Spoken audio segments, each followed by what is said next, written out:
নমস্কাৰ বন্ধুসকল, আজি আমি আলোচনা কৰিম আমাৰ দিনটোৰ 24 ঘণ্টাৰ ভিতৰত আমি নিজৰ ফিজিকেলটোৰ কাৰণে কিমান সময় দিওঁ, নিজৰ স্বাস্থ্যটোৰ কাৰণে আমি কিমান সময় দিওঁ। বহুত ক্ষেত্ৰত দেখা যায়, বহুত ডাঙৰ মানুহকো দেখা যায় কি হয়, তেখেতলোকে নিজৰ স্বাস্থ্যৰ যত্ন নলয়। সেইকাৰণে এই অলপ কম বয়সতে ধৰি লওক 30-40ৰ ভিতৰতে তেখেতলোকক বহুত বেমাৰে দেখা দিয়ে, বেমাৰ আহি যায়। আমি দিনটোৰ 24 ঘণ্টাৰ ভিতৰত নিজৰ শৰীৰটোৰ কাৰণে 1 ঘণ্টা সময় দিয়াটো খুবেই প্ৰয়োজনীয়।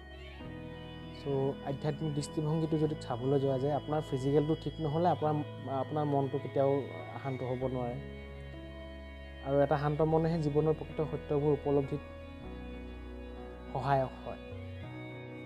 সেই 1 ঘণ্টা আমি যিকোনো ধৰণৰ ৱৰ্কআউট কৰিব পাৰোঁ, জিম কৰিব পাৰোঁ, খোজ কাঢ়িব পাৰোঁ, দৌৰিব পাৰোঁ। আমি 1 ঘণ্টা নিজৰ স্বাস্থ্যটোৰ কাৰণে দিব লাগিব, তেতিয়াহে আমাৰ মন মগজু ভাল হৈ থাকিব। আজিলৈ ইমানেই বন্ধুসকল, ধন্যবাদ, নমস্কাৰ।